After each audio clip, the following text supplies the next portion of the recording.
The comfort you've spent your whole life arranging didn't make you stronger. It didn't even make you happy. It made you unwilling, and that's the cost no one ever puts a name to. I want to be careful, because this is not the usual sermon about how soft you've gotten. I'm not here to tell you to suffer, or that ease is a moral failure. Comfort is good. The problem is more specific and stranger than that.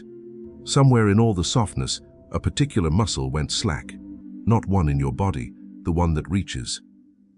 The part of you that used to want something badly enough to put up with pain for it. Stay, and you'll see the exact weakness that ease breeds, the kind that feels like well-being right up until you notice what's quietly gone missing. I padded my own life until there wasn't a single sharp edge left in it. Every discomfort had a fix, and I used all of them, expertly. And then one ordinary day I noticed something that scared me more than any hardship ever had. I didn't want anything badly enough to get up for it. Because there's a third layer to this, and it isn't the world going soft on you, it's what you quietly stopped wanting. And that's the one you're going to fight me on. Before the diagnosis, one thing. This channel exists to name the things comfort is specifically designed to keep you from noticing.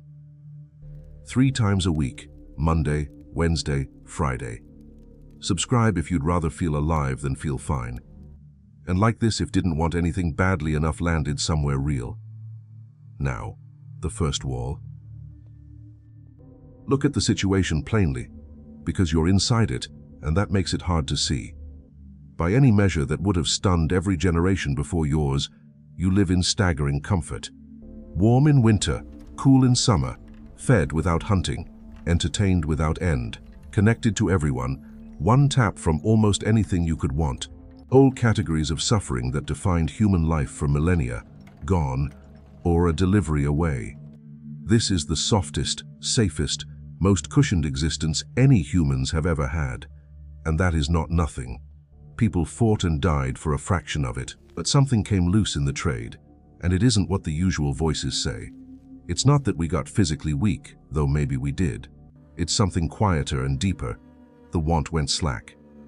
Ask yourself honestly, when did you last want something so much that you'd endure real discomfort to have it? Not idly prefer. Want. The kind of wanting that gets you out of a warm bed and into the cold because the thing on the other side matters more than the warmth. For a lot of us, that muscle has just stopped firing. And here's what makes it so hard to catch. It doesn't feel like weakness. It feels like peace. It feels like being fine. You've got everything handled. Nothing hurts. Every craving has an off switch within reach, and you call that contentment. But there's a difference between the calm of a person at rest and the flatness of a person who's stopped reaching. And from the inside, at 3 in the afternoon on a Tuesday, they can be very hard to tell apart. This slackness has 3 layers, stacked. The first one you'll nod at. The second explains why the whole culture pushes you deeper into it. And the third, I'll warn you now, you'll resist. Because the first 2 are things done to you, and the third is a thing you did to yourself. So start with the wall that's easiest to see. Wall 1 is the simplest, and you're living it right now. Every discomfort you have comes with an instant fix, and you've been trained to take it before the discomfort can even finish forming. Watch how total it is.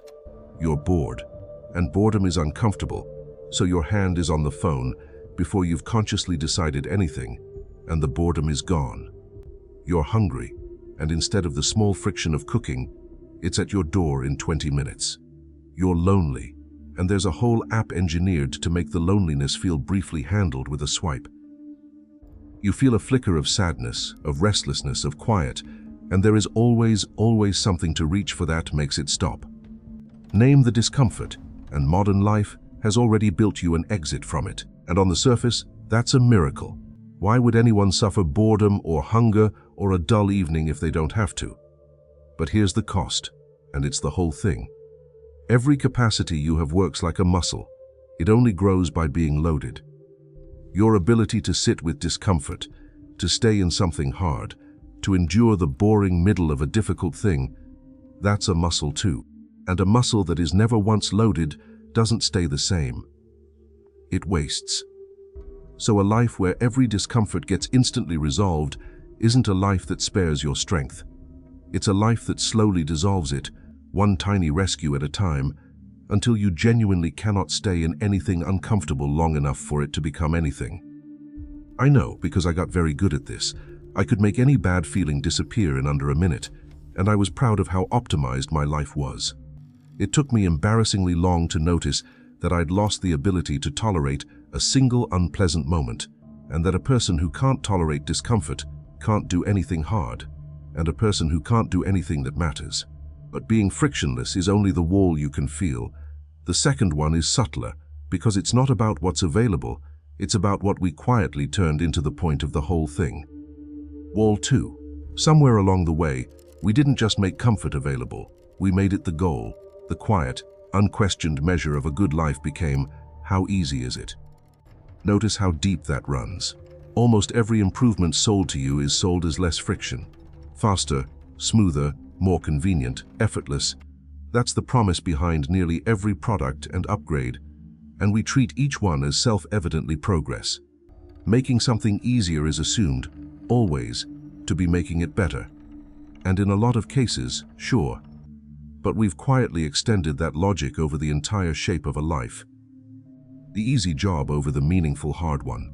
The low-effort evening over the demanding one. We optimize, relentlessly, for ease, and we never stop to ask whether ease was ever actually the thing that made a life worth living. Because here's what the research suggests, and it should stop you. A team led by the psychologist Roy Baumeister studied the difference between a happy life and a meaningful one, and found they're not the same, and sometimes they pull apart. Struggle, stress, difficulty, worry. Those barely show up in a life that's simply happy. But they are woven right through the lives people rate as deeply meaningful. Happiness, in their data, was largely about getting your needs met, having things be easy and pleasant. Meaning came from the harder stuff, from giving, from effort, from wrestling with something bigger than your own comfort, which lands like a blade once you sit with it. The frictionless life you've been optimizing for is, almost by definition, a life low in meaning. In chasing ease, you've been quietly filtering out the exact ingredient that makes a life feel like it mattered. So we didn't just get comfortable, we enshrined comfort as the point, and started sanding the meaning off our own lives in its name. But these first two walls, you can half forgive. They're the world, the market, the culture, all pushing. The third wall is the one you'll resist, because it's not about what the world did to you. It's about what you personally stopped wanting. Let me step out for a second, honestly. I can name all of this so precisely because I lived on the inside of it, padded, comfortable, and quietly going numb, mistaking the ease for peace for years, and making a slow-sourced video that tells you comfort is rot, instead of selling you a 30-day cold shower challenge to feel like a warrior, is exactly why this channel runs on people funding it directly, not on an algorithm that would much rather serve you the challenge. If it's worth something to you, the Buy Me a Coffee link's in the description. Pay what you want, or nothing, and stay. Because the worst wall, the one about what you actually stopped wanting, is next. And it's Chew. Not a supplement ad. Wall 3. You didn't just get comfortable, and you didn't just come to value comfort. At some point, you stopped wanting anything that might cost you.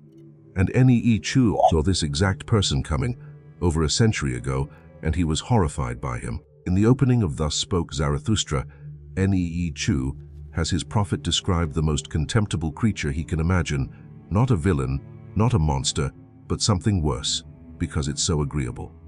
He calls it the last man. And the last man isn't cruel or lazy in any dramatic way. He's the person who has made comfort and security the whole of life. He takes no risks. Risk is uncomfortable. He has no great ambition. Ambition might mean failure, and failure hurts. He avoids anything difficult, anything dangerous, anything extreme, and he's a little proud of it, because he's mistaken his avoidance for wisdom. He keeps a little pleasure for the day and a little for the night, and above all, he never ever reaches for anything that might hurt. And Chew gives him one devastating line. We have invented happiness, say the last men, and they blink.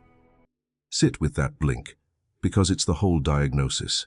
It's the small, contented, half-asleep gesture of a person who has traded every high and every depth for a smooth, warm, unbothered middle, and who genuinely believes he came out ahead. That's the weakness comfort actually breeds. Not soft muscles, a shrunk will. You look at a hard, uncertain, costly thing, the risky move, the real relationship, the work that might not come off, and something in you just declines. Not now. Too much. Why bother? And you call that being reasonable. The last man always calls it being reasonable. And here's how deep the padding really goes. I made a whole video on the one truth the comfortable spend their whole lives not facing. The fact of how little time you have. The fact of death. Here's the connection I didn't expect. Comfort isn't only softness. It's the anesthetic. The endless small pleasures aren't just making you weak. They're keeping your eyes closed. The last man blinks, so he never has to look at the big thing, the shortness of it all, the one fact that would make him want something before the time runs out. The padding was never really for your body. It was for your eyes. So if comfort quietly shrinks the will and closes the eyes, then why is it so brutally hard to just choose the harder thing? Because comfort isn't the villain. That's what makes it so hard. If ease were obviously bad, you'd have quit it already. But comfort is genuinely, deeply good. Warmth really is better than cold. Rest really is better than exhaustion. And a life free of needless pain is a real achievement, not a trap. Every individual pull toward the easier thing is reasonable. The problem was never any single choice. It's what 1,000 reasonable choices, all pointed the same way, slowly make of you. And the whole culture has its thumb on that scale. Every message you get, all day, points the same direction. Easier, smoother, more convenient, less effort. Nobody is out there selling you friction. There is no ad for the harder path that will cost you something and might not work. So you're not just fighting your own preference for comfort, you're fighting an entire environment engineered, at enormous expense, to remove every rough edge before you even touch it. Choosing difficulty in a world like that isn't a small ask. It's swimming against the whole current. But underneath all of that is the real reason, the one that's actually about fear. To reach for something hard is to risk failing at it. If you stretch for the ambitious thing, the real relationship, the work that matters, you might not get it. You might be humiliated. You might find out you weren't enough. And comfort protects you from exactly that. As long as you never want anything badly, you can never be crushed by not getting it. The slack will isn't just laziness. It's armor. Not wanting is the safest possible way to live, because a person who reaches for nothing can never be seen to fall. So this was never really about comfort being seductive. It's about wanting being dangerous. So the way out is not to go manufacture hardship to prove you're tough. It's something smaller and much more precise than that. The move is not more discomfort. Let me be very clear about that, because this is exactly where people take the wrong exit. The answer is not to go make your life artificially hard, cold showers as a personality, suffering as a flex, austerity you perform so people can see how disciplined you are. That's just the last man again, wearing a costume of toughness, and it's as hollow as the softness it's running from. Manufactured hardship for its own sake is a trophy, not a cure. The point was never pain. The point is a want. Here's the whole reversal. Instead of trying to make yourself tougher, you find one thing, just one, that you actually want badly enough to be uncomfortable for, and then you let it cost you. Not because the cost is virtuous, but because the wanting is real, and real wanting comes with discomfort attached, and you accept the discomfort as the price of the thing rather than a thing you're collecting. The person, the work, the craft, the goal that genuinely matters to you. You reach for it all the way, and you stop flinching from the friction that comes with it. The friction isn't the goal. It's just what's on the other side of anything worth having. Because here's what a life with no chosen friction actually is. A life with no flavor. Everything smooth, everything easy, everything handled, and completely without taste. What brings a life back to life isn't suffering. It's caring about something enough to willingly pay for it. One thing you'd get out of the warm bed for. One thing you'd risk looking foolish over. One thing you'd rather fail at than never have tried. That single real want, and your willingness to be uncomfortable in its service, is the whole antidote, not to comfort, but to the slow disappearance of you inside it. So what does that actually look like on an ordinary Tuesday, when there's no grand quest lying around to devote yourself to? It's smaller than a grand quest, and it starts with the least heroic thing imaginable, not reaching for the fix. Here's the first, and it sounds like nothing. The next time a small discomfort shows up, the boredom in the line, the silence in the car, the flat, empty patch of an ordinary evening, don't kill it. Don't reach for the phone. Just let it exist, unresolved, for a couple of minutes. Not as punishment, as practice. You're reteaching a muscle that's forgotten how to hold any tension at all. It'll feel absurdly hard, which tells you exactly how far it atrophied. And in that unfilled space, sometimes, you'll notice an actual want surface, one the constant fixing had been drowning out. Then, do one thing this week that you could easily avoid, and don't avoid it. The conversation you keep pushing off. The work that's hard enough that you've been finding reasons. The email, the ask, the effort with no guaranteed payoff. Choose the friction on purpose, once, at human scale, not to prove anything, just to remember what it feels like to be a person who does hard things instead of routing around them. And the hardest one, the real one. Want something enough to risk looking foolish for it. That's the true tell of the shrunk will. Not that you avoid pain, but that you avoid caring visibly, because caring means you could fail in front of people. So say the thing you actually want out loud. Try the thing you might be bad at. Reach for something where the wanting is obvious and the outcome isn't. None of this is a program to optimize. If you turn embrace discomfort into a new routine to be disciplined about, you've completely missed it, and honestly, you've just become the last man doing squats. It's a test, run once, in a real moment. But I'll be honest about what it feels like at first. It does not feel good. So let me be honest about what actually changes, because it's not the transformation the tough guy content promises. You do not become a hero. You don't turn into some iron-willed ascetic who's transcended comfort. I still love comfort. I still take the easy option constantly, and I'm not going to pretend I've conquered anything. Comfort stays good, the pull toward it stays strong, and you'll keep choosing it most of the time, as you should. Nothing about this makes your soft life hard, and it's not supposed to. What changes is smaller and stranger. You start to feel alive in the reaching. There's a specific aliveness that only shows up when you want something and you're paying for it. A kind of vividness the smooth days never have. And you begin to feel the difference, in your own body, between the two kinds of ease. The good rest you've earned after reaching for something, and the dead flatness of a life that never reaches at all. Once you can feel that difference, you can't unfeel it. The frictionless days start to taste like what they are. And here's the honest trade, the one Baumeister's research points straight at. A life with some chosen friction in it is not a happier life.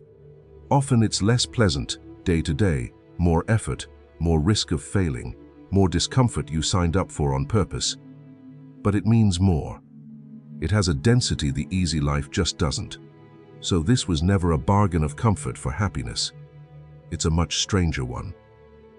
Some of your comfort traded for the feeling of actually being alive inside your own life. That's not happiness. It's better than happiness, and worse, and realer than both. So here's the part that's actually yours. So I'm not going to hand you a discipline plan. A 10-step system for embracing discomfort would be the most last man thing imaginable, turning even your escape from comfort into a comfortable, optimized, gold star routine. Skip it. One question, and it's a hard one to answer honestly. When was the last time you wanted something so badly that you were willing to be genuinely uncomfortable for it? Go find the memory, and notice how far back you have to reach, because for a lot of us, That distance, the sheer number of years since we last wanted anything that much, is the entire diagnosis, delivered in a single number. If you can't remember the last time you truly reached for something, that's not a small thing. That's the last man, looking back at you from behind your own eyes. And then, name one comfort you've been hiding inside. Not comfort you enjoy, comfort you're using as a wall. The easy job that's quietly keeping you from the risky real one. The pleasant, going nowhere relationship you stay in because leaving would hurt. The endless small pleasures you reach for, so you never have to sit still long enough to notice you've stopped wanting anything. You know which one it is. You've known the whole time I've been talking. You don't have to burn your comfortable life down. That's not the ask. And anyone who tells you to is selling something. You just have to pick one hard thing you actually want and reach for it and let it cost you. Because the tragedy was never that your life got comfortable. It's that you got comfortable and quietly agreed to stop wanting more than that and called the agreement peace. If this named the slackness you've been calling contentment, the quiet not wanting you'd mistaken for peace, then it did what it came to do, and I'm not going to tie it in a bow. Here's the reinforcement, from a different side than my own story. Work that tells you the uncomfortable thing only survives if the people it reaches decide to keep it alive, because the comfortable version, the flattering one, the 30-day challenge one, always sells better on its own. This doesn't, and it costs something to make. If it's worth keeping, the link's in the description. Fuel, not charity. And in the comments, one honest line. The last thing you wanted badly enough to be uncomfortable for, how long ago was it? Just the answer, however uncomfortable the number is. The real one is usually further back than we'd like to admit, and reading a whole wall of them is its own strange proof that you're not the only one who went quiet. Then send this to the person who has everything easy and moves through all of it half asleep, the one you can see the last man forming in. They won't love it. They might need it. I'll be here Monday.